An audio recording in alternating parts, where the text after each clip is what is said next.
আসসালামু আলাইকুম ওরহমতুল্লাহি ওবরাকাতুহ। বিসমিল্লাহ আলহামদুলিল্লাহ ওয়াসসালাতু ওয়াসসালামু আলা রাসূলিল্লাহ ওয়া বা'দ। ইংরেজিতে একটি প্রবাদ আছে, money is the root of all evil.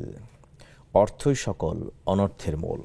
সে অর্থকে পুঁজি করে বা অসহায়ত্বকে পুঁজি করে অনেকেই হরণ করছেন মানুষের ঈমান। আমাদের সবুজ শ্যামল এই বাংলাদেশের ঈমানদারদের সাথে এমন ঘটনাই ঘটছে।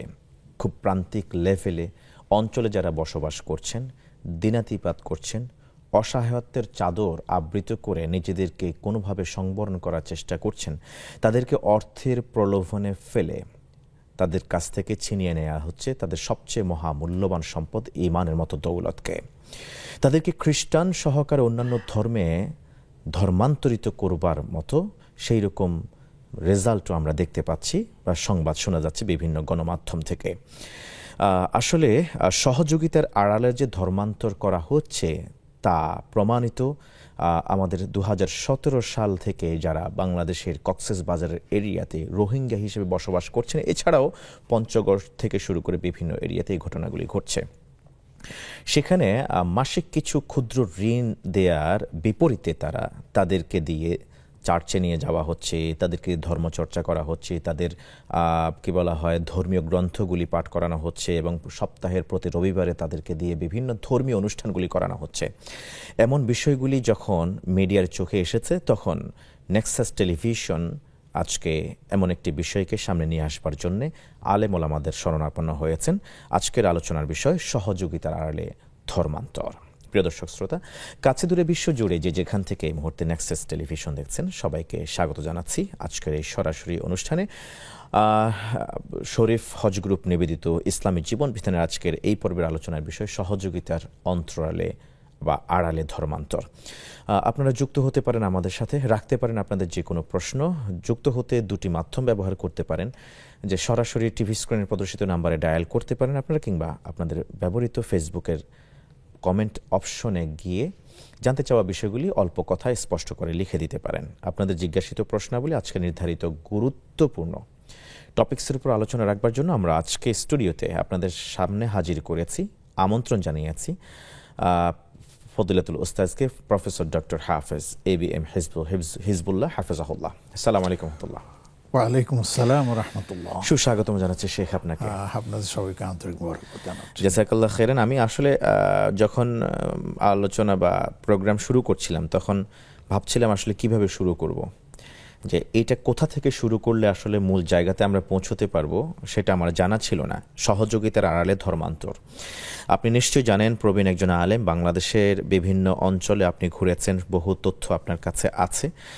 সেই আলোকে আমরা আপনার কাছ থেকে জানতে চাইব যে আসলে যে বাংলাদেশে এইরকম ধর্মান্তর করা হচ্ছে, যেমন কক্সবাজার এরিয়াতে অলরেডি রোহিঙ্গাদের মতো 350 পরিবার, এটা অনেক আগের কথা, তথ্য প্রতিবেদন, লেটেস্ট আমার কাছে জানা নাই, এইরকম বহু পরিবারকে ধর্মান্তরিত করা হচ্ছে।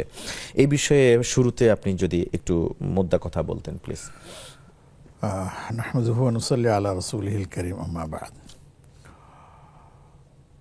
আসলে এই যে সহযোগিতা এই কাজটি কিন্তু খুবই যৌক্তিক এবং সমাজ জীবনে এটার খুবই প্রয়োজন আছে। এবং আমাদের সমাজে সব মানুষ সমান নয়। কেউ আছেন বিত্তশালী, সংখ্যা অনেক কম। কেউ আছেন মধ্যবিত্ত, কোনো রকম হ্যান্ড টু মাউথ যেটাকে আমরা বলি, তাদের দিন গুজরান করেন। আবার কেউ আছেন যে অত্যন্ত অভাবী, তারা পাড়া প্রতিবেশী বা বিত্তশালী তাদের শরণাপন্ন হন এবং তাদের মুখাপেক্ষী হন। এই জন্যই কিন্তু প্রতিটি ধর্মেই দানের একটা আলাদা খাত আছে। তবে দুঃখজনক হলো সত্য যে অনেকে এই দান বা সহযোগিতা এটাকে তারা নিজেদের স্বার্থে ব্যবহার করে থাকে এবং এর মধ্যে সারা ওয়ার্ল্ড ওয়াইড, শুধু আমাদের দেশ না, বিশ্বের সবগুলো কেন্দ্রকে সামনে রাখলে যারা সবচেয়ে বেশি কাজটা করে তারা হচ্ছে খ্রিস্টান মিশনারি। আচ্ছা। এবং তাদের এই ব্যাপারে বাৎসরিক বাজেট থাকে, প্রত্যেকটা দেশে দেশে এই বাজেট থাকে, এবং কতগুলো দেশে তাদের কার্যক্রম পরিচালিত হবে, কিভাবে হবে, সেগুলো তাদের বাজেটে থাকে।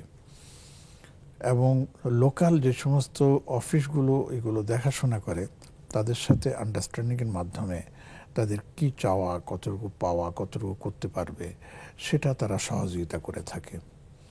আমার এখন মনে পড়ছে, আপনি তো শুধু বলছেন যে খ্রিস্টান মিশনারি, আমি বলি খ্রিস্টান মিশনারি শুধু এককভাবে না, বরঞ্চ এর পাশাপাশি কাদিয়ানিরাও কাজ করছে। Right right. এর পাশাপাশি কি জানি বলে শিয়া ধর্মের একটা মানে আছে, উপদল আছে, এটা না বাহাই, তারাও কিন্তু এই কাজ করতেছে, খুবই গোপনে করতেছে। সবচেয়ে বেশি খ্রিস্টান মিশনারি, এরপরে কাদিয়ানি, এরপরে আপনার বাহাই, এরা আসতেছে। তো এই যে খ্রিস্টান মিশনারি, এই কথাটা যখন আমি বলছি, তখন আমি চলে যাচ্ছি পিছনের দিকে। মদিনা মুনাওয়ারায় পড়ার সময় আমাদেরকে একটা সাবজেক্টই পড়ানো হতো, যে হাদরুল আলমুল ইসলামী, মানে পুরা ইসলামী বিশ্ব, এবং সেই ইসলামী বিশ্বের বিভিন্ন দেশকে কেন্দ্র করে তারা একটা পর্যালোচনা করত। আমার কাছে সম্ভবত সেই কিতাবখানা এখনো আছে। সেখানে এই খ্রিস্টানিজম যেটা আছে এর উপরে আলোচনা করছে, এবং সেটাকে রেখে বাংলাদেশকে সামনে নিয়ে আসছে। আচ্ছা। এবং বেশ কতগুলো দেশকে তারা টার্গেট বানিয়েছে, যে সেই দেশগুলোকে তারা আফটারঅল খ্রিস্টান রাষ্ট্রে পরিণত করবে। যার একটা জীবন্ত প্রমাণ হচ্ছে ইন্দোনেশিয়ার একটা এলাকা, পূর্ব তিমুর, সেখানে তারা এই খ্রিস্টানটিকে মানে আপনি জনসংখ্যা বৃদ্ধি করে গণভোটের মাধ্যমে সেটাকে আলাদা করে ফেলেছে। আচ্ছা, এর পাশাপাশি আপনি এর দিকে তাকান, সুদানের দিকে তাকান। দক্ষিণ সুদান একসময় ছিল 100% মুসলমান এরিয়া, কিন্তু সেটাও আলাদা হয়ে খ্রিস্টান মানে এর মধ্যে চলে গেছে। আমাদের দেশের কথা বললেন, দুর্দুঃখজনক। আপনি তো এই বলছেন, এর নাম কি রাঙ্গামাটি। আমি আমাদের এই রাঙ্গামাটি থেকে পাহাড়ি এলাকার ভিতরে এমন একটা জায়গা আছে, নামটা আমার মনে নেই, দ্বীপের মতো, সেখানের 100% হচ্ছে খ্রিস্টান মিশনারি। এবং মজার ব্যাপার হচ্ছে যে সেখানে আপনার সবাই ইংরেজিতে কথা বলে। আচ্ছা। এবং তাদের লোকাল যে ভাষা আছে সেই ভাষাটাও ব্যবহার করে, কিন্তু কম ইংরেজি হচ্ছে, তারা ফ্লুয়েন্টলি ইংরেজি কথা বলে। এবং এটা আজকের পরিকল্পনা নয়, এটা তাদের বহু বছরের পরিকল্পনায় তারা এতটুকু আসতে পেরেছে। আমাদের দেশের অনেকগুলো এরিয়াকে তারা বাছাই করেছে, এবং সবগুলো এরিয়াই হচ্ছে আপনার বর্ডার এলাকার মধ্যে, বিশেষ করে যেমন ময়মনসিংহের ওদিকে আছে বিরিসিরি এলাকা একটা জায়গা আছে, সেখানে কিন্তু এই পাহাড়ি এলাকার মধ্যে অনেক কাজ তারা করে। আচ্ছা, তো যেটা আমি বলতেছিলাম, তাদের একটা টার্গেট ছিল যে বাংলাদেশকে 1950 সনের ভিতরে আপনার খ্রিস্টান মেজরিটিতে পরিণত করবে। বাংলাদেশকে আমার এখন এটা মনে আছে আলহামদুলিল্লাহ। কিতাবটা দেখলে, বইটা দেখলে, তারা যারা এটা গবেষণা করে বের করছেন, তারা এই তথ্যটা আমাদেরকে দিয়েছেন। তো আমি তখন ভাবতাম যে এটা কি করে সম্ভব। এটা মানে খুবই মনে হচ্ছে যেন যে এটা অসম্ভব একটা বিষয়। কিন্তু দেখা যায় যে অসম্ভব বিষয়কেই তারা 100 বছরের একটা প্ল্যান করে, 200 বছরের প্ল্যান করে, করতে করতে মানে প্রজন্ম থেকে প্রজন্ম হয়ে একসময় দেখা যায় তারা তাদের টার্গেটে পৌঁছেই যায়। এবং সেটাই হচ্ছে, এবং অনেক জায়গায় হয়েছে। আমি যে আফ্রিকার কথা বলছি, সে আফ্রিকার দিকে আপনি তাকান, অনেকগুলি রাষ্ট্র কিন্তু আপনার এভাবে আপনার খ্রিস্টানদের কবলে পড়ে তারা তাদের নিজের ইতিহাস ঐতিহ্যকে হারিয়ে ফেলেছে। তো আমাদের দেশকেও তারা সেভাবে টার্গেট বানিয়েছে। আপনি শুনে আশ্চর্য হবেন, এই খবরগুলো আমাদের কাছে আসে, অনেক সময় মিডিয়াগুলো আমাদের কাছে সেগুলি প্রচার করে না, বিভিন্নভাবে আমরা জানতে পারি যে অনেকগুলো এলাকা আছে, এরিয়া আছে, সেই এরিয়ার মধ্যে আগে তারা এই খ্রিস্টান মিশনারিদের কাজগুলো তারা করতেছে গোপনে। তারা সহযোগিতার নামে, বাচ্চারা খেতে পায় না, তাদেরকে সহযোগিতা করতে, স্কুলে পড়তে পারে না, তাদের জন্য স্কুল তৈরি করে দিচ্ছে, সেখানে তারা নাস্তা দিচ্ছে, সেখানে তারা দুপুরের খাবার দিচ্ছে, বইপত্র সব কিছু তারা সেখানে তাদেরকে মানে ফ্রি সাপ্লাই দিচ্ছে। ওই রবিবার দিনের কথা বললেন, রবিবার দিন আবার সবাইকে বাধ্যতামূলক আসতে হবে। আরও মজার ব্যাপার হলো যে শুক্রবার দিনও তারা তাদেরকে নিয়ে প্রোগ্রাম করে, যেন আমাদের ছেলেরা বিশেষ করে আপনার মসজিদে জুমার নামাজ আদায় করতে যেতে না পারে। আর এইভাবে তারা টার্গেট করে করে তারা নেয়। আপনি শুনে আরো আশ্চর্য হবেন, আমাদের কাছে এই রিপোর্ট আসছে বিভিন্ন খান থেকে, যে অনেক জায়গায় মসজিদের ইমামকে পর্যন্ত হাত করে ফেলছে তারা, যে এদেরকে দিয়ে তারা বলে যে ঈসাই ইসলাম আমরা প্রচার করি, আমরা মাসিহ ইসলাম আমরা প্রচার করি, ইসলাম প্রচার করি মাসিহ ইসলাম। তো এটা তো সাধারণ লোকেরা খুব বেশি বুঝতো না। পরবর্তী যখন টের পেয়ে গেছে যে সর্বনাশ এই অবস্থা হচ্ছে, তখন সবাই মাথায় হাত দিয়ে বসে আছে। এবং মজার পরে এটার জন্য আমরাও কিন্তু দায়ী।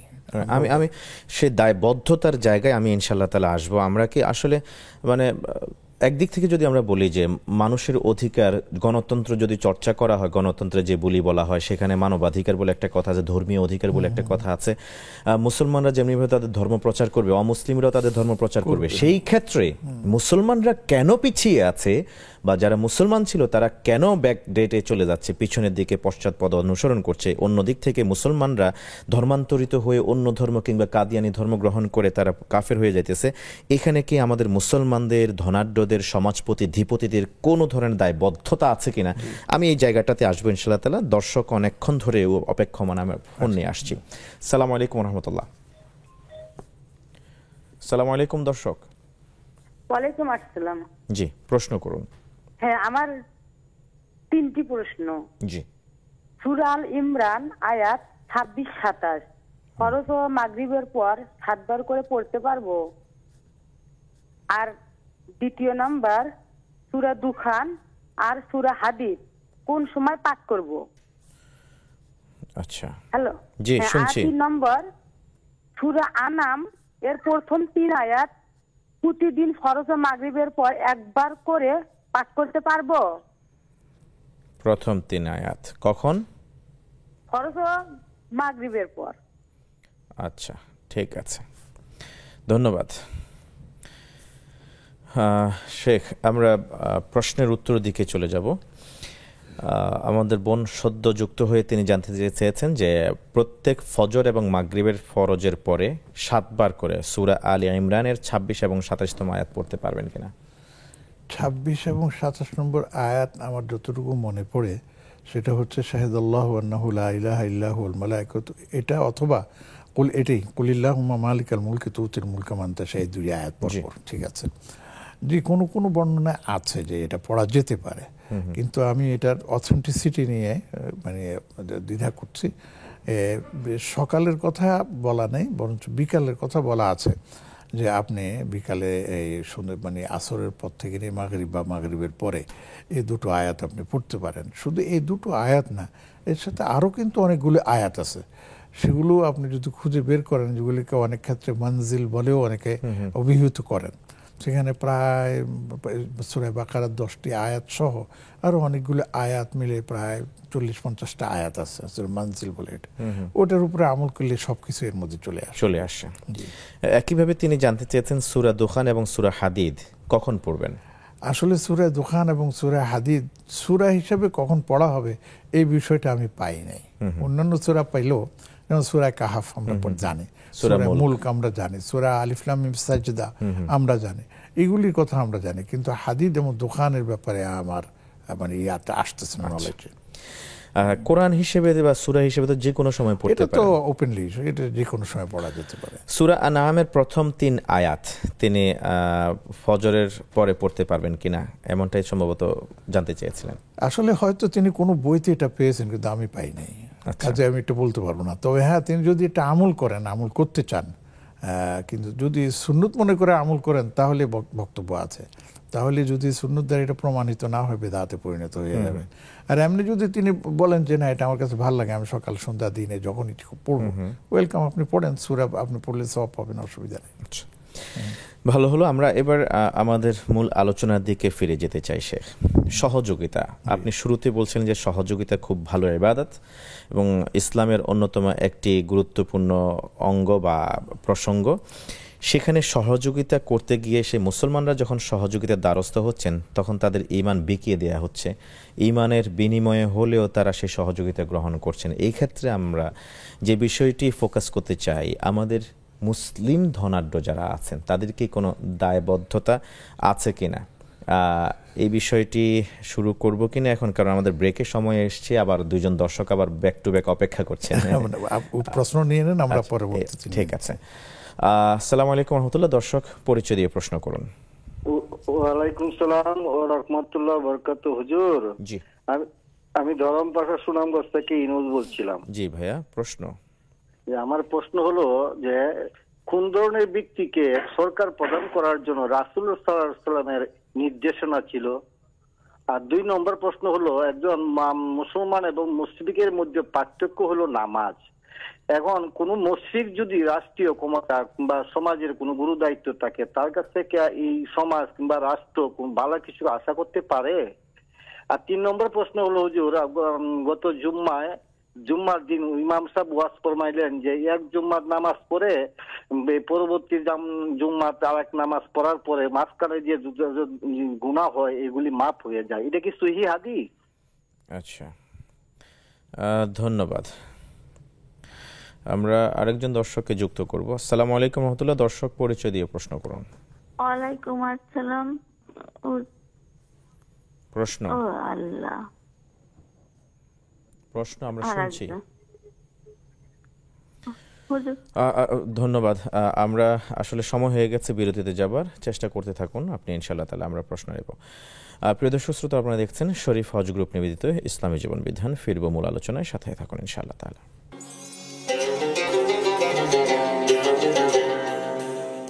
আসসালামু আলাইকুম রহমতুল্লাহি ওয়া বারাকাতুহু। স্বাগত আরেকবার মতো প্রিয় দর্শক শ্রোতা, আপনারা দেখছেন শরীফ হজ গ্রুপ নিবেদিত ইসলামী জীবন বিধান। আজকের আলোচনার বিষয় সহযোগিতার আড়ালে ধর্মান্তর। গুরুত্বপূর্ণ এই আলোচনা এবং আপনাদের প্রশ্নের জবাবে রয়েছেন ফজিলতুল উস্তাদ প্রফেসর ডক্টর হাফেজ ABM হিজবুল্লাহ হাফেজাহুল্লাহ। স্বাগত শেখ। আমরা বিরতির আগে যে বিষয়টি নিয়ে আমরা একাধিকবার আপনার কাছ থেকে জানবার চেষ্টা করেও আমরা পারিনি সময়ের স্বল্পতার কারণে, সেটি হচ্ছে যে সহযোগিতা করতে গিয়ে, যে সহযোগিতা গ্রহণ করতে গিয়ে অনেকে ধর্মান্তরিত হচ্ছেন। এই ক্ষেত্রে মুসলিম ধনাঢ্যদের কি কোনো দায়বদ্ধতা আছে কিনা? দায়বদ্ধতা আছে, মানে এর জন্য দায়বদ্ধতা তাদেরকে তো নিতেই হবে। আচ্ছা, আল্লাহ রাব্বুল আলামিন তাদেরকে সুযোগ দিয়েছেন।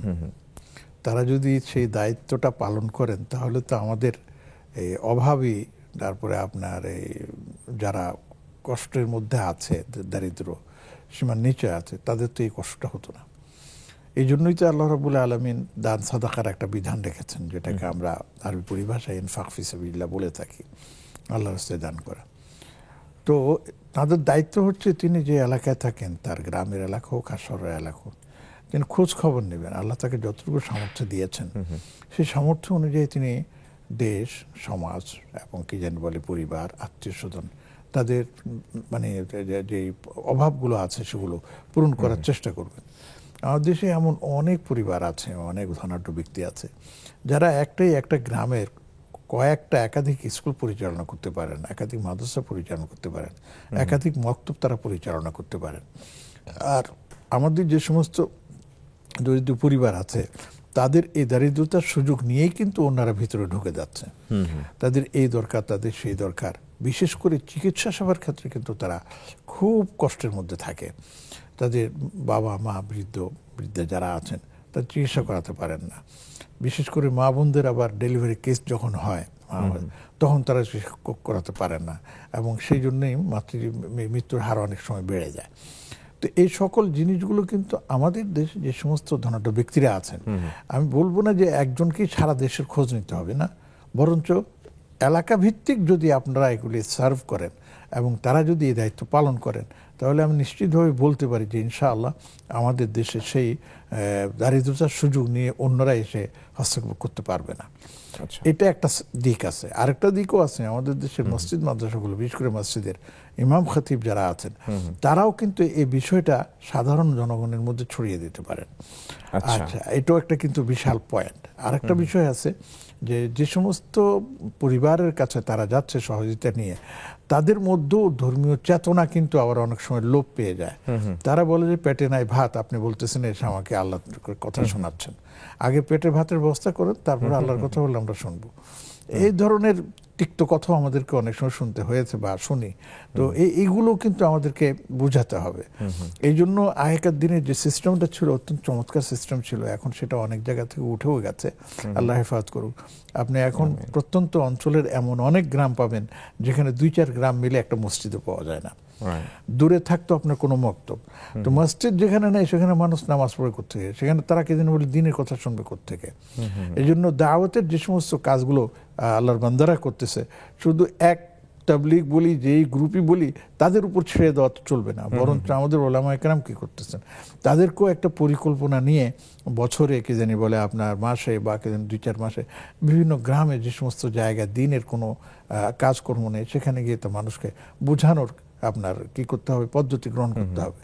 ওয়াজ মাহফিল হচ্ছে, কিন্তু ওয়াজ মাহফিল আল্লাহ মাফ করুক, সেটার খুব একটা যে ইমপ্যাক্ট হচ্ছে এটা আমি বলবো না, বরঞ্চ এটার ভিন্ন একটা মানে ইয়ে চলে আসছে।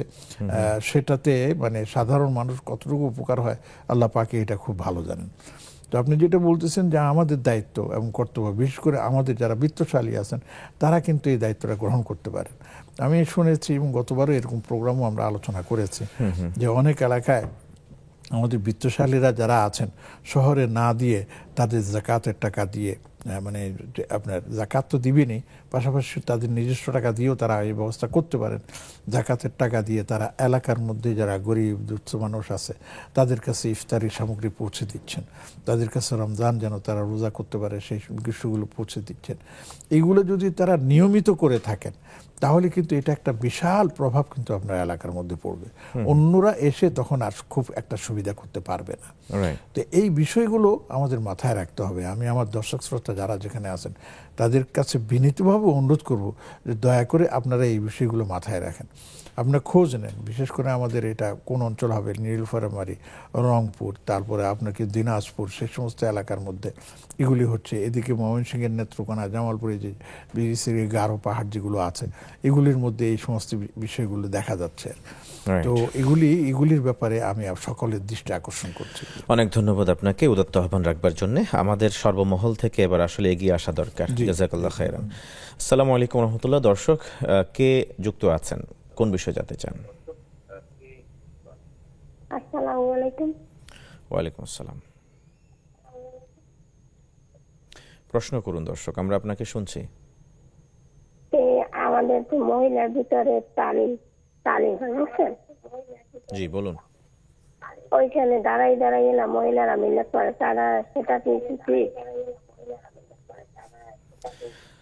ভলিউম কমিয়ে দিন টেলিভিশনের, আপনি মানে প্রশ্ন এক নিঃশ্বাসে করতে থাকুন, আমরা শুনছি আপনাকে। আসসালামু আলাইকুম। ওয়ালাইকুম আসসালাম রহমতুল্লাহ। আমাদের তো মহিলাদের ভিতরে তালিম করে, তালিমে মহিলারা দাঁড়াইয়া মিলে করে, এটা কি ঠিক? ধন্যবাদ। আসসালামু আলাইকুম রহমতুল্লাহ। কোন দর্শক যুক্ত আছেন, কোন বিষয়ে জানতে চান প্লিজ? আপনারা ভালো আছেন? আলহামদুলিল্লাহ আলহামদুলিল্লাহ। যে আমি আপনাদের নিয়মিত দর্শক, আমার নাম মোহাম্মদ নুরুল হায়দার চৌধুরী, চকবাজার চট্টগ্রাম থেকে বলছি। প্লিজ আমার দুটো প্রশ্ন হুজুর। জি। প্রশ্ন দুটো হচ্ছে, প্রথমটা হচ্ছে ওই আমরা একটা জমি বিক্রি করেছি, আমরা 5 বোন 2 ভাই আর কি। হ্যাঁ, এই বিক্রি করে যে টাকা পেয়েছি সবাই ভাগ করে নিয়েছে ইসলামী নিয়ম অনুযায়ী আর কি। এখন আমি ওই এই জমিটা বিক্রি করার সময় ওয়ারিস সার্টিফিকেটের জন্য কিছু টাকা এক্সট্রা খরচ হয়েছে আমার। এই টাকাটা যখন আমি সবার থেকে খুঁজে মানে আমি দাবি করছিলাম, তখন আমার বোনরা ভাইরা বলছে যে আমাকে আগে কিছু বিভিন্ন সময় আমাকে টাকা দিয়ে সাহায্য করেছে, আর ওই টাকাগুলো দিবে না, ওখান থেকে ম্যানেজ করে দিবে। কিন্তু এটা তো আমার হক, আর ওরা যারা আমাদেরকে সহযোগিতা করেছে ওটা তো হক না। তাহলে কি এটা ইসলামী শরীয়তে কতটুকু এটা এটা এটা এটা এটা প্রতিপালনযোগ্য? হ্যাঁ, আমরা প্রশ্নটি পেয়েছি আপনার। ইনশাআল্লাহ তাআলা আমাদের শেখের কাছ থেকে জানবার চেষ্টা করব। শেখ, এর আগে একজন দর্শক যুক্ত হয়েছিলেন ধরমপাশা থেকে, তিনি জানতে চেয়েছেন, গত জুমাতে শুনেছেন যে মসজিদের খতিব সাহেব তিনি বলেছেন এক জুমা পড়ার পরে মাঝখানের 1 সপ্তাহ পরে যে পরবর্তী জুমা পড়া হয়, দুয়ের মাঝখানে যদি কোনো গুনাহ খাতা হয়ে থাকে সেই গুনাহগুলি ক্ষমা করে দেওয়া হয়। হাদিসটি বিশুদ্ধ কিনা? জি, হাদিসটি বিশুদ্ধ, তবে এই গুনাহগুলো হচ্ছে সগীরা গুনার ক্ষেত্রে বলা হয়েছে। কবিরা গুনাহ এবং হারামের মধ্যে লিপ্ত হলে তার কথা এটার মধ্যে নেই। আচ্ছা, তাহলে বোঝা যায় যে এটা হচ্ছে জুমার সালাতে উপস্থিত হওয়ার আলাদা একটা ফজিলত। জি। দর্শক জানতে চেয়েছেন আমাদের এক বোন যে নারীদের মধ্যে যে তালিম হয়, নারীদের কোনো পুরুষের উপস্থিতি সেখানে নেই, সেখানে কোনো নারীকে দেখা যায় তিনি বা কাউকে দাঁড়িয়ে মিলাদ পড়তে দেখেন, এই বিষয়ে তিনি জানতে চেয়েছেন। আসলে মেয়েদের বা নারীদের এককভাবে তালিম করার একটা সিস্টেম আছে, ইচ্ছা করলে তারা করতে পারেন, কিন্তু সেটা শর্ত হচ্ছে সেটা শরীয়তসম্মত হতে হবে, শরীয়তের বাইরে সেটা হবে না। শরীয়তসম্মত কিভাবে? যে একটা ঘরের মধ্যে পর্দা পর্ষিদের মধ্যে মেয়েরা জমা হবেন, সেখানে একজন কিতাব পড়বেন, কিতাব পড়ে তিনি সবাইকে বুঝাবেন, অথবা যদি কোনো একজন মাওলানা আলেমা আজকাল অনেক পাওয়া যায়, তারা কিছু বয়ান করবেন, ইসলাহি বয়ানগুলো করে আমাদের মা বোনদেরকে দ্বীনের পথে অটল থাকা, অবিচল থাকা আমলের জন্য তারা সেটা বলতে পারবেন। 2 নম্বর হচ্ছে এটা। কিন্তু শর্ত আরেকটা আছে, সেটা হচ্ছে যে বাড়িতে হোক সে বাড়ির যিনি কর্তা পুরুষ তার অনুমতি লাগবে। আর যে মহিলারা এসে যোগদান করতেছেন তারাও তাদের অভিভাবক যিনি আছেন, স্ত্রী হলে স্বামীর লাগবে, অনুমতি লাগবে, আর মেয়েরা যদি হয় বাবার অনুমতি লাগবে। এইভাবে অনুমতি নিয়ে তারা একসাথে আপনার বসে কিছুক্ষণ আলোচনা করতে পারেন, এতে কোনো অসুবিধা নেই। তবে যে সিস্টেমে যে মিলাদের কথা বলা হয়েছে এটা জায়েজ নয়, এটা না করাটাই উত্তম, বেটার। অনেক জায়গায় আমরা দেখেছি যে মেয়েরা সুর দিয়ে আপনার গানের মতো করে আপনার ওয়াজও করে, তারা বয়ানও করে, এটাও করা উচিত না। আচ্ছা, মেয়ার শুধু কথা বলতে পারেন তারা সেখানে? জি, অবশ্যই কথা বলতে পারেন, দিনের কথাগুলি সুন্দর ভাষায় তুলে ধরতে পারেন। ধন্যবাদ। প্রিয় দর্শক শ্রোতা, আপনারা দেখছেন শরীফ হজ গ্রুপ নিবেদিত ইসলামী জীবন বিধান অনুষ্ঠানে ফিরব একটা বিরতির পর ইনশাআল্লাহ তাআলা, সাথেই থাকুন।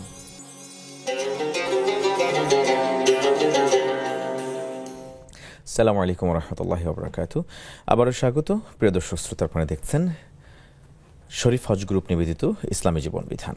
আজকের আলোচনা শুনছি আমন্ত্রিত মেহমানের কাছ থেকে, সহযোগিতার আড়ালে ধর্মান্তর এই বিষয়ে। পাশাপাশি আপনাদের জিজ্ঞাসিত প্রশ্নের জবাবও দিচ্ছেন আমাদের আমন্ত্রিত মেহমান। চলুন আবার আপনাদের প্রশ্নের যুগোপযোগী উত্তরের জন্য যাওয়া যাক আমাদের আজকের স্কলারের কাছে। শেখ, আমরা বিরতির আগে আরও একটি যে বিষয়টি আমরা কথা শুনছিলাম আপনার কাছ থেকে, যে নারীদের তাদের নিজেদের অঙ্গনে তালিমের বিষয়ে অনেক সময় অনেক অভিযোগ আসে যে স্বামী যেতে বারণ করেন কিংবা বাবা যেতে দেন না, ওই সময় আবার ওনাকে উদ্বুদ্ধ করা হয় এটাই তো হলো আসল জিহাদ, আর দিনের পথে চলতে গেলে তো বাধা আসবেই। এই বিষয়ে যদি আরেকটু খোলাসা করে বলতেন কিছু। আলহামদুলিল্লাহ, খুব চমৎকার একটা আপনি নিয়ে এসেছেন। এক নম্বর প্রথমে একটা কথা বলে দিই, সেটা হলো যে আমরা একটু আগে উত্তরে বলেছি যে মেয়েরা ইচ্ছা করলে সেখানে একজনে কিতাব পড়ে পড়ে অথবা কিছু ইসলাহি বয়ান, যেহেতু আজকাল আমাদের দেশে বহু আলেমা আপনার মহিলা আছেন, এমনকি ইফতার কথাও শোনা যায়, কামেল পাশও আছেন, তো অসুবিধা নেই, তারা বয়ান করবেন, তারা ইসলাহি বয়ান করবেন, সেটা হতে পারে। তবে আমাদের কাছে যেটা মনে হয় সবচেয়ে ভালো, যে মেয়েদেরকে একসাথে করা যেতে পারে, গিয়ে সেখানে কোনো পুরুষদের মাধ্যমে কোনো ইসলাহি বয়ান করলে এটা হচ্ছে সবচেয়ে কার্যকর। পুরুষরা সেক্ষেত্রে কিভাবে পর্দার আড়াল থেকে বলবে, তাদের জন্য মাইক্রোফোন থাকবে, মাইক থাকবে, মাইকের সেখানে আলোচনা হবে। এবং এটার একটা উদাহরণ আছে, আমাদের প্রিয় নবী রাসূলুল্লাহ সাল্লাল্লাহু আলাইহি ওয়াসাল্লাম এটা করেছেন। মহিলারা জানতে বলছেন, ইয়া রাসূলুল্লাহ আমাদেরকে কিছু নসিহত করুন। তখন বলছে উনি দিন ঠিক করে দিয়েছে, সময় ঠিক করে দিয়েছে, নবীজি সাল্লাল্লাহু আলাইহি ওয়াসাল্লাম গিয়ে তাদেরকে কি জানি বলে আপনার ওয়াজ করেছেন, উপদেশ দিয়েছেন। তাহলে আমরা এটাকে পালন করতে আমল হিসেবে নিতে পারি। আর আপনি যেটা বললেন এটা কিন্তু চমৎকার, এটা আমি শুনেছি অনেক জায়গায়, যে আপনার দুপুরবেলা আপনার প্রোগ্রামে দিয়ে দেয় 2টার সময় বা 2:30টার সময়, তখন ওনারা বলে যে আপা এই সময় দিয়েছেন, এই সময় স্বামী ঘর থেকে আসে, অফিস থেকে আসে, তার সেবা শুশ্রূষা করা লাগে ইত্যাদি। তখন বলতে আরে এটাই তো হচ্ছে আসল জিহাদ, যে স্বামীর কথা না শুনে আমি দিনের পথে আসতেছি, এটা কম কিছু মনে করে। হ্যাঁ, তখন আবার ওই যে প্রতিদ্বন্দ্বিতা দাঁড় করে দেয় আর কি, কম্পারিজন, যে আপনি দিনের কথা মানবেন নাকি স্বামীর কথা মানবেন। জি, একদম কথা এরকমই আসে। তো আমরা বলবো যে এগুলি হচ্ছে শয়তানের ধোঁকা, এগুলো শয়তানের ওয়াসওয়াসা। খবরদার এই সমস্ত কাজের মধ্যে জড়িত হবেন না। আপনি আপনার স্বামীর দায়িত্ব আপনাকে আগে পালন করতে হবে, যেমন স্বামীকে স্ত্রীর দায়িত্ব আগে পালন করতে হবে, তারপরে আপনি অন্যান্য কাজগুলি আপনার দরকার যে আছে শরীয়তের দৃষ্টিকোণ থেকে আল্লাহ পাক আমার দিয়েছেন, নবীজি দিয়েছেন, সেগুলো আমরা পালন করার চেষ্টা করব, তাতে কোনো সমস্যা নেই।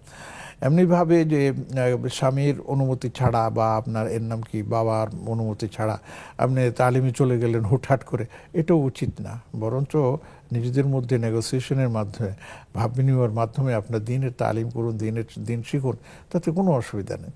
কিন্তু মনে রাখতে হবে আপনাকে যে দিনের যে সীমারেখা আছে, সেই সীমারেখা যেন লঙ্ঘিত না হয়, আমাদেরকে সেই চেষ্টা করতে হবে। এক্ষেত্রে মানে আয়োজকদেরও কিছু গুরুত্বপূর্ণ ভূমিকা পালন করা অবশ্যই, দরকার। অবশ্যই। এমন সময় ওনারা মাহফিলের বা নারীদের সেই ইসলাহি মাহফিলের আয়োজন করবেন না যে সময়টা আসলে একটা ওট সিচুয়েশন, জি, জি। যে স্বামীরা অফিস থেকে ফিরে আসবেন কিংবা তার ওই সময় স্ত্রীকে দরকার হতে পারে কিংবা পারিবারিক কোনো আয়োজন আছেন, এমনটা যেন না হয়ে জি, থাকে, এটা খেয়াল রাখতে হবে। খেয়াল রাখা দরকার। অনেক ধন্যবাদ শেখ আপনাকে। আরেকজন দর্শক নুরুল হায়দার চৌধুরী, তিনি আমাদের কাছে জানতে চেয়েছেন তারা 2 ভাই 5 বোন, বাবার ইন্তেকালের পরে বাবার রেখে যাওয়া সম্পত্তি সেগুলি তারা শরঈ নিয়ম অনুযায়ী সবার মাঝে বন্টন করেছেন, কিন্তু ঝামেলা দেখা গিয়েছে এক জায়গায়। তাদের মধ্যে থেকে এক ভাই, যিনি বাবার ইন্তেকালের পরে ওয়ারিশান সার্টিফিকেট বের করতে গিয়ে কিছু টাকা পয়সা খরচ হয়েছে, এখন সেই টাকা পয়সা দাবি করেছেন অন্যান্য সদস্যদের কাছে যারা সম্পদের মধ্যে নিয়েছেন ওয়ারিশদের মাঝে। তো এখন কথা হলো, তারা বলে থাকেন যে তুমি যখন ছোট ছিলে বা এই ছিলে, তোমাকে দেখভাল করার জন্য অনেক সহযোগিতা আমাদের করা লাগছে, এখন তোমাকে এটা আমরা দিতে পারবো না, ওইখান থেকে মাইনাস হয়ে যাবে। দর্শকের প্রশ্ন হলো, তখন তো সেটা তাদের দায়িত্ব হিসেবে তারা পালন করেছেন, এখন আমি যে খরচ করেছি এটা তো আমার হক, তো আমার হক আদায় না করলে এই জন্য তারা জবাবদিহি করতে হবে না? আসলে উনি যে মানে পয়েন্টটা নিয়েছেন, এই পয়েন্টটা ঠিক আছে। আচ্ছা, উনি যে ওয়ারিশান সার্টিফিকেট বের করেছেন, এটা তো ওনার একার জন্য না, সবার ভাই বোনদের সকলের জন্য করেছেন। এই ক্ষেত্রে আমরা বলবো যে এখানে যে খরচটা হয়েছে, আনুপাতিক হারে সবাইকে সেই খরচটা দিতে হবে এবং এটা তারা দিতে বাধ্য। এটা আপনার যিনি খরচ করেছেন, এটা তার হক। আপনাদের পক্ষে তিনি কাজটা করে দেন। তিনি যদি বলেন যে না, আমার কিছু দেয়া লাগবে না, তাহলে ওনারা কিন্তু বেঁচে গেলেন। আর যিনি বলেন যে না, আমার খরচ হয়েছে, কাজে আনুপাতিক হারে সবাই সবার খরচ দিয়ে দেন, তাহলে কিন্তু তাদের দিতে হবে। এখানে এই কথা বলা যাবে না যে ছোটবেলায় আমরা তোমার জন্য খরচ করেছি, তোমার জন্য এই করেছি সেই করেছি, ওইটা এখানে নিয়ে আসা যাবে না। কারণ সেটা তখন তারা করছেন মানবিক কারণে, ছোট ভাই বা ছোট কারণে তারা করেছেন। সেটা যদি তখন বলতেন যে তোমার এগুলো করতেছি, বড় হলে তোমরা সম্পত্তি হলে আমাদের এটা পরিশোধ করে দিতে হবে, তাহলে একটা ভিন্ন কথা ছিল। কিন্তু এটা সাধারণত কেউ করে না। অতএব এখানে এত কিছু না বলে আমার মানে পরামর্শ হলো যে যারা আমাদের, যদি তারা সবাই শুনে থাকেন, আপনারা দয়া করে আপনাদের এই দায়িত্ব মুক্ত হন এবং তিনি যে খরচ করেছেন আনুপাতিক হারে আপনারা আপনাদের এই মানে ঋণটা পরিশোধ করে দিন। অনেক ধন্যবাদ শেখ। আমরা আমাদের মূল আলোচনার দিকে ফিরে আসতে চাই, সহযোগিতার আড়ালে ধর্মান্তর। যেমনিভাবে কিছু এনজিও প্রতিষ্ঠান, সে প্রতিষ্ঠানগুলি আসলে বিভিন্ন প্রত্যন্ত অঞ্চলে প্রান্তিক লেভেলে গিয়ে তারা কাজ করে, আজকে মানুষদেরকে প্রলুব্ধ করে মাসিক ভাতা 500 টাকা, 1000, 1500 টাকা দিয়েও তাদের ঈমানকে নষ্ট করে দিচ্ছে। ঠিক তেমনিভাবে যদি আমি আসতে চাই যে বাংলাদেশে তো অনেক ইসলামিক এরকম অর্গানাইজেশন আছে, এনজিও প্রতিষ্ঠান আছে, তাদের কি ভূমিকা পালন করা দরকার, কতটুকু দরকার, কোথায় বেশি ফোকাস দেওয়া দরকার, এই বিষয়টা আমি আপনার কাছ থেকে ক্লিয়ার হতে চাইবো। আরেকজন দর্শককে যুক্ত করে নিচ্ছি তারপর। আসসালামু আলাইকুম রহমতুল্লাহ। ওয়ালাইকুম আসসালাম। জি হুজুর, আমার 3টা প্রশ্ন। একটা হচ্ছে হিন্দুরা যদি কোনো বিয়েতে দাওয়াত দেয়, সেটাকে আমরা যেতে পারবো? আর হচ্ছে আমি যখন রাস্তায় বের হই, তখন আমার ঠোঁট নড়বে না, কিন্তু আমার জিহ্বা নড়বে। আমি সেভাবে কি তওবা, দোয়া, ইনুস, কলমা এগুলো কি বললে ঠিক হবে? আর 3 নম্বর প্রশ্ন হচ্ছে আমার ভাইয়ের বউর সাথে যখন ভাইয়ের সাথে কিছু বলা হয়, তখন সে ভাইয়ের কাছে মিথ্যা নালিশ করে। এখন যদি আমি বউয়ের বউর সাথে কথা বলা বন্ধ করে দিই, আমার কি কোনো গুনাহ হবে? আসসালামু আলাইকুম। ওয়ালাইকুম আসসালাম ওয়া রাহমাতুল্লাহি ওয়া বারাকাতুহু। আসসালামু আলাইকুম ওয়া রাহমাতুল্লাহ। দর্শক কে যুক্ত আছেন, কোন বিষয় জানতে চান? আমি ঢাকাতে বলতেছি, আমার হাজবেন্ড 8 মাস বিছানায় পড়েছিল, কিন্তু বিছানায় পড়েছিল কিন্তু নামাজ পড়তে পারেনি, তার কোনো জ্ঞান ছিল না 5 মাস 6 মাসের মতো। তাই ওনার কি কাফারা দিতে হবে? তাই আপনাদের আর্থিক সামর্থ্য কেমন আছে? আচ্ছা, মোটামুটি, খুব যে আমরা এখনো ব্যাংকের টাকাটা তুলতে পারিনি, তার এই অবস্থা। আচ্ছা, ওনার জ্ঞান ছিল না? 4-5 মাস জ্ঞান ছিল, কিন্তু বুঝতো না তেমন। তারপর আপনি একবারে জব বন্ধ হয়ে গেছিল। মানে ওনার কি হুশ জ্ঞান ছিল কিনা? হালকা 3-4 মাস হুশ ছিল, তারপর আর 4-5 মাস জ্ঞান ছিল না। আচ্ছা, ধন্যবাদ। আর কোন বিষয় জানতে চাওয়ার আছে? জি না ধন্যবাদ আপনাকে, ধন্যবাদ। আমাদের অনুষ্ঠানের সাথে থাকুন, ইনশাআল্লাহ তাআলা আমাদের বিজ্ঞ আলোচক আপনার প্রশ্নের জবাব দেবেন। শেখ, আমরা দর্শকের প্রশ্ন এবং আমার করা প্রশ্ন, যেটি ইসলামিক এনজিও যে প্রতিষ্ঠানগুলি আছে তাদের করণীয়, এই বিষয়ে জানবো একটা বিরতির পর ইনশাআল্লাহ তাআলা। প্রিয় দর্শক শ্রোতা, আপনারা দেখছেন শরীফ হজ গ্রুপ নিবেদিত ইসলামী জীবন বিধান। ফিরব দর্শকের প্রশ্নের সমাধান নিয়ে ইনশাআল্লাহ তাআলা, সাথেই থাকুন।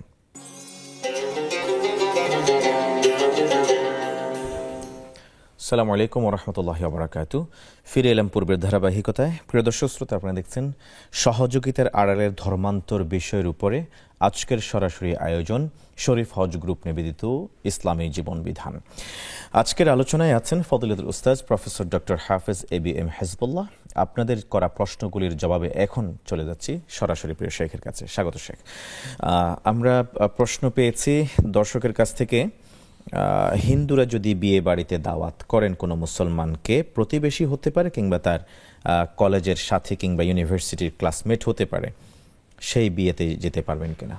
সেই বিয়েতে যেতে পারবেন এক শর্তে, সেটা হচ্ছে যে তাদের রান্না করা বিষয়গুলোকে যদি অ্যাভয়েড করে চলা যায় তাহলে ভালো, বিশেষ করে গোস্ত জাতীয় মাছ অথবা যদি সবজি হয় তাহলে সেটা তারা গ্রহণ করতে পারবেন। জি। দ্বিতীয় আরেকটি প্রশ্ন হচ্ছে, আমাদের বোন যখন বাসার বাইরে বেরোবেন তখন তো তার কি বলা হয়, মুখে কোনো আওয়াজ থাকবে না, পর্দা পুশিদা মেনটেন করেই চলবেন, কিন্তু যদি ঠোঁট নাড়িয়ে জিহ্বার সাহায্যে তওবা ইস্তেগফারের বাক্যগুলো উচ্চারণ করেন বিনা আওয়াজে, সঠিক হবে কিনা? অবশ্যই করা উচিত, তাহলে তো এটা ভালোই একটা আমলের মধ্যে চলে যাবে ইনশাআল্লাহ। তৃতীয় প্রশ্ন, ভাইয়ের সাথে কোনো কথা বললেই অথবা বউ, ভাইয়ের স্ত্রী, ওনার ভাবি, তার বিষয়ে ভাইয়ের সাথে খুব মিথ্যা কিছু কথা বলে থাকেন, অর্থাৎ খারাপ কথা শেয়ার করে থাকেন আর কি, শত্রুতামূলক। এখন বোনের প্রশ্ন হলো, যেহেতু ভাইয়ের ওয়াইফ, ভাবি ভাইয়ের সাথে তার বিরুদ্ধে এরকম কথাবার্তা বলে থাকেন, মিথ্যা কথা, সেই ক্ষেত্রে ভাইয়ের সাথে সম্পর্ক ছেদ করলে, কথা না বললে, এটা শরিয়া অনুমোদন দেবে কিনা? চেষ্টা করতে হবে যে আপনার এর নাম কি, সম্পর্ক ঠিক রেখে যে সমস্ত কথাবার্তাগুলো হয় এগুলো একটু যাচাই বাছাই করা এবং এগুলি নিয়ে একটু সতর্কতা করা, যে এই ধরনের কথা বলা হচ্ছে এটা সত্য মিথ্যা যাচাই করা সতর্কতার জন্য। যদি সতর্ক হয়ে গেল তো ভালো কথা, আর যদি সতর্ক না হয়ে থাকে তাহলে যতটুকুই কথা না বললেই নয় ততটুকু বলবে, এর বেশি দরকার নেই। আরেকজন দর্শক যুক্ত হয়ে জানতে চেয়েছেন, তার স্বামী দীর্ঘ 8 মাস ধরে বিছানায় পড়া ছিলেন, এর মধ্যে প্রায় 4 থেকে 4.5 মাস তার কোনো জ্ঞান ছিল না, হুঁশ ছিল না, কিছু হিতাহিত জ্ঞানই ছিল না, আর বাকি সময়টা ওনার জ্ঞান ছিল সবকিছু, কিন্তু শারীরিক অক্ষমতার কারণে বিছানা থেকে উঠতে পারেন না, বিধায় এই দীর্ঘ 8 মাসের নামাজ তিনি পড়েন নাই। কি করবেন? এটা ভালো একটা প্রশ্ন করেছেন, অনেকেরই ধরনের হয়ে থাকে। এটা জবাব হচ্ছে, যে কয় মাস তিনি বিছানায় ছিলেন এবং তার হিতাহিত জ্ঞান বা হুঁশ ছিল না, সেগুলোর জন্য কোনো কাফারা তাকে দিতে হবে না। আর যে কয় মাস কিছু কিছু হুঁশ ছিল, কিছু ছিল না, এই অবস্থায় যদি কাটানো হয়, তাহলে যে সময় হুঁশ ছিল সেই সময়কার নামাজের আপনার কি কাফারা দিতে হবে। আর যদি হুঁশ না থাকা অবস্থায় পুরো একদিন কেটে যায় 5 ওয়াক্ত, তাহলে সেটা আবার আপনার দেওয়া লাগবে না, কাফারা দেওয়া লাগবে না। তো আমি বলবো যে আপনারা একটু বিচক্ষণতার সাথে এই সময়গুলোকে নির্ণয় করুন, করে তারপর যদি সামর্থ্য থাকে কাফারা দিয়ে দিন। ধন্যবাদ শেখ। যে বিষয়টা নিয়ে আমি আপনার কাছে আসছি বারবার মাঝে মাঝেই, সেটি হলো সহযোগিতার আড়ালে ধর্মান্তর। যেমনিভাবে আজকে বহু গ্রাম ধরে আপনিও যে তথ্য তুলে ধরলেন, রীতিমতো অবাক করার মতো এই তথ্যগুলি, অনেক গ্রাম থেকে গ্রামান্তর, অনেক এলাকা একসাথে ধর্মান্তরিত হয়ে যাচ্ছে। সেটা নিশ্চয়ই কোনো কি বলা হয়, মিশনারির বা অন্য ধর্মীয় লোকদের দ্বারা পরিচালিত সেই এজেন্টের মাধ্যমে। এখন আমার কথা হলো, তাহলে বাংলাদেশে যে ইসলামিক যে এজেন্টগুলি আছে তাদের কি করণীয়, কি দায়িত্ব এই বিষয়ে? অবশ্যই তাদেরকে এই ব্যাপারে এগিয়ে আসতে হবে, এবং এটা একটা হচ্ছে সেবামূলক আপনার কাজ। এখান থেকে আমি ব্যাকফিট কিছু পাবো এমনটি না, বরঞ্চ আমার ভাই বোন, প্রতিবেশী বা আমাদের গ্রামের লোকজন, তাদের ঈমানের হেফাজতের জন্য অবশ্যই আমাদেরকে, যাদের সুযোগ আছে যারা সময় দিতে পারছেন এবং যাদের মানে ব্যবস্থাপনা করার মানে সুযোগ আছে, তারা অবশ্যই এই কাজগুলো করবেন। এটাকে আমরা একটা কম্বাইন্ড কি জানি বলে একটা ওয়ার্ক মনে করি, সমন্বিত কার্যক্রম। কেউ আর্থিক সাহায্য করবেন, কেউ কায়িক সাহায্য করবেন, কেউ পরামর্শ দিয়ে কাজ করবেন, কেউ কাজ করিয়ে নেবেন। এভাবে যে সমস্ত এলাকায় করবেন সেই সমস্ত এলাকায় আপনার যারা আছে তাদের সাথে যোগাযোগ করে ভালো কোনো মানুষকে দায়িত্ব দিবেন, তোমরা এই কাজগুলো করে দাও, এগুলি করে দাও। এবং সেই কাজগুলো করতে গিয়ে তারা এলাকার যে সমস্ত দারিদ্র এবং ইয়েতে আপনার লোকগুলো আছে তাদেরকেও কাজে লাগাতে পারবেন। এগুলা করে তাদেরকে মানে আপনার সামনে দিকে অগ্রসর করা যেতে পারে এবং তাদেরকে স্বাবলম্বী হওয়ার জন্য পদক্ষেপও তারা গ্রহণ করতে পারেন। যেমন নাকি কাউকে গরু কিনে দিলেন, কাউকে আপনি ছাগল কিনে দিলেন, কাউকে হাঁস মুরগি পালার ব্যবস্থা করে দিলেন, কাউকে বৃক্ষরোপণের কাজ দিয়ে দিলেন। এগুলি দিয়ে তাদেরকে কাজের মধ্যে লাগিয়ে রেখে তারাও ইনকাম করুক, তাদের ঈমানও হেফাজত হয়ে যাক, তাহলে বিশাল একটা কাজ হয়ে যাবে এর দ্বারা। অনেক সুন্দর সমাধান দিয়েছেন শেখ। আমরা এবার ফেসবুকে বেশ কিছু প্রশ্ন যুক্ত আছে, এর মধ্যে ইনবক্স করা হয়েছে। আমরা প্রশ্নগুলির গুরুত্বপূর্ণগুলি আমরা সিলেক্ট করে আপনার কাছে জবাবের জন্য যাচ্ছি। নাজনীন ফারিন আইডি থেকে কিছু প্রশ্ন করা হয়েছে। এর মধ্যে প্রথম প্রশ্ন হচ্ছে, পুরুষরা হ্যান্ডশেক করার পর তারপর বুকে হাত রাখে, নারীরা কি কোনো নারীর সাথে হ্যান্ডশেক করতে পারবে তারপর নিজ বুকে হাত রাখবে পুরুষের মতো? এটা ইসলামে আছে কিনা? আসলে বুকে হাত রাখার বিধান শরীরভাবে নেই। কেউ হয়তো সম্মান সূচক আপনার হাতটা রাখে, এটা রাখার আমরা শরীরে কোনো বিধান পাই না। তো সেক্ষেত্রে মেয়েদের ক্ষেত্রে এটা, মেয়েরা যদি নিজেরা হ্যান্ডশেক করে, হাত মিলায়, হাত মেলানো যথেষ্ট। এর পরে ওটাকে আবার বুকে লাগাতে হবে এমনটি নেই। তবে অনেকে আবার যেমন নাকি বাবা অথবা মা হাত হ্যান্ডশেক করে হাতে চুমু খায় বা কপালে চুমু খায়, এটা করা যেতে পারে যদি সেটা আপনার মাহরামের মধ্যে থাকে, স্বামী স্ত্রী হতে পারে, বাবা সন্তান মা সন্তান হতে পারে, সেক্ষেত্রে এটা করা যেতে পারে।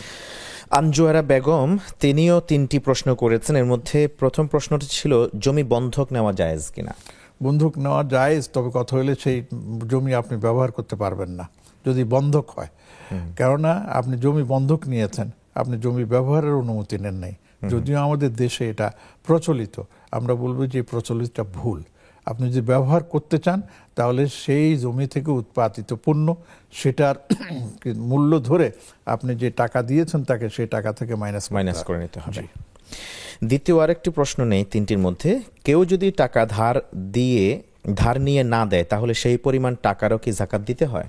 হ্যাঁ, যদি আপনি সেই পরিমাণ টাকাটা যদি আপনি পাওয়ার আশা করেন যে আমি আগে হোক পরে হোক পাবো, তাহলে আপনি প্রতি বছর সেই অনুযায়ী যাকাত দিয়ে দিবেন এবং হতে পারে যাকাতের বরকতে টাকা ফিরে পাওয়ারও একটা রাস্তা হয়ে যেতে পারে। 1 আর 2 নম্বর হচ্ছে যে আপনি টাকা না পাওয়া পর্যন্ত অপেক্ষা করতে পারেন, কিন্তু যখন পেয়ে যাবেন তাহলে 2-3 বছর হলে হিসাব করে কিন্তু আপনাকে যাকাত দিতে হবে।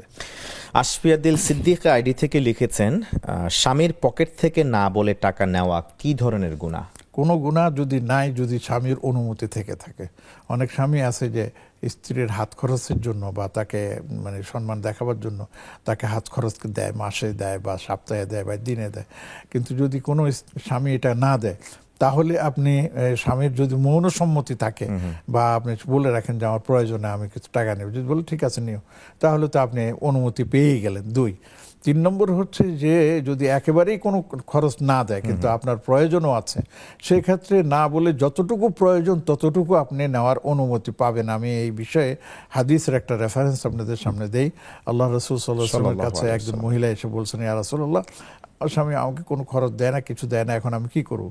তখন বলছে, তোমার যতটুকু প্রয়োজন তুমি ততটুকু নেবে, এর বেশি নেবে না, না বলেও নিতে পারবে। তো এইখান থেকে আমরা এটা পাই।